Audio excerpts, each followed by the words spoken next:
തദ്ദേശഭരണ തെരഞ്ഞെടുപ്പിനുള്ള എല്ലാ ഒരുക്കങ്ങളും പൂർത്തിയായതായി കളക്ടർ അരുൺ കെ വിജയൻ. ഹൈക്കോടതിയുടെ പ്രത്യേക നിരീക്ഷണമടക്കം കണ്ണൂർ ജില്ലയിലുണ്ട്. സമാധാനപരമായ തെരഞ്ഞെടുപ്പ് ഉറപ്പാക്കാൻ രാഷ്ട്രീയ പാർട്ടികളെല്ലാം സഹകരിക്കണമെന്നും കളക്ടർ പറഞ്ഞു. 1025 പ്രശ്നബാധിത ബൂത്തുകളാണ് ജില്ലയിലുള്ളത്. ഇവിടെ വെബ്കാസ്റ്റിംഗ് അടക്കം ഒരുക്കിയതായും കളക്ടർ മാധ്യമങ്ങളോട് പറഞ്ഞു.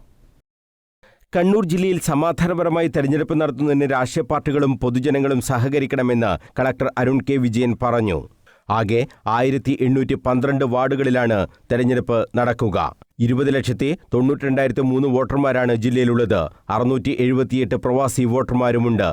5,472 സ്ഥാനാർത്ഥികളാണ് ജില്ലയിൽ ജനവിധി തേടുന്നത്. ജില്ലയിൽ ആകെ 2,305 പോളിംഗ് ബൂത്തുകളാണ് ഉള്ളത്.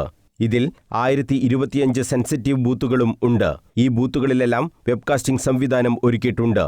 സെൻസിറ്റീവ് ബൂത്തുമായി ബന്ധപ്പെട്ട് UDF നേതാക്കൾ നൽകിയ പരാതി പരിശോധിച്ചിട്ടുണ്ടെന്നും പരാതിരഹിതമായി തെരഞ്ഞെടുപ്പ് നടത്താനുള്ള എല്ലാ ക്രമീകരണങ്ങളും നടത്തിയിട്ടുണ്ടെന്നും കളക്ടർ പറഞ്ഞു. പരാതി ലഭിച്ചിരുന്നത് ശരിയാണ്. സെൻസിറ്റീവ് ബൂത്ത് ഞാൻ നേരത്തെ പറഞ്ഞ ഒരു ക്രൈറ്റീരിയ ഉണ്ട്. ആ ക്രൈറ്റീരിയ വെച്ചിട്ടാണ് പോലീസ് അത് റിപ്പോർട്ട് ചെയ്യുന്നത്.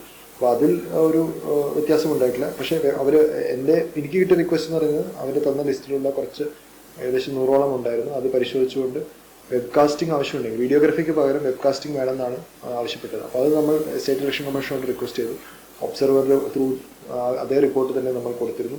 അപ്പോൾ അതിന് ഒരു അനുമതി കിട്ടിയിട്ടുണ്ട്, വെബ്കാസ്റ്റിംഗ് അനുമതി കിട്ടിയിട്ടുണ്ട്. അതേപോലെ തന്നെ 87 പോലീസ് സ്റ്റേഷനിൽ വെബ്കാസ്റ്റിംഗിനുള്ള അനുമതി അഡീഷണൽ ആയിട്ട് കിട്ടിയിട്ടുണ്ട്. അതേ ഇൻഫർമേഷൻ തന്നെ പോലീസിന് കൊടുത്തതുകൊണ്ട് പോലീസ് അവിടെ അഡീഷണൽ കെയർ കൊടുക്കും. അപ്പോൾ സെൻസിറ്റീവ് ലിസ്റ്റിലേക്ക് നമ്മൾ കയറ്റണമെങ്കിൽ അതിന് വേറെ പ്രൊസീജിയറാണുള്ളത്. പക്ഷേ ഏകദേശം സെൻസിറ്റീവ് എന്നുള്ള രീതിയിൽ തന്നെ അതിനെ ഹാൻഡിൽ ചെയ്യുന്ന രീതിയിൽ നമ്മൾ അതിലേക്ക് ആക്ഷൻ എടുത്തിട്ടുണ്ട്. വെബ്കാസ്റ്റിംഗ് സംവിധാനത്തിലുള്ള ക്രമീകരണങ്ങളും സജ്ജമാണ്.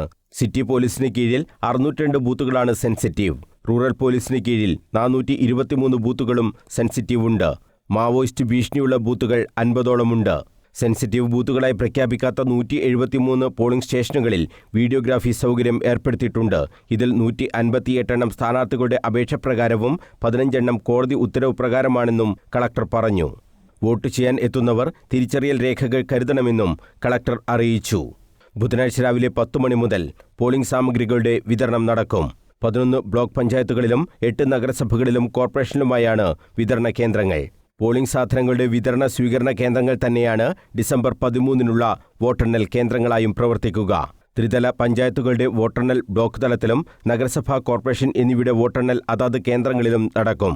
വോട്ടെണ്ണിയൽ ഫലം വരണാധികാരിയാണ് പ്രഖ്യാപിക്കുക.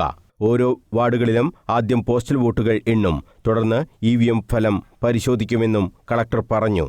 മാതൃകാ പെരുമാറ്റച്ചട്ടം എല്ലാവരും കർശനമായി പാലിക്കാനും നിർദ്ദേശം നൽകിയിട്ടുണ്ട്. തെരഞ്ഞെടുപ്പിന് പോലീസിന്റെ ഭാഗത്തു നിന്നുള്ള എല്ലാ ക്രമീകരണങ്ങളും ഒരുക്കിയിട്ടുണ്ടെന്ന് city police commissioner P. Nithin രാജും റൂറൽ SP അനൂജ് പടുവാളും പറഞ്ഞു. News bureau, Kannur.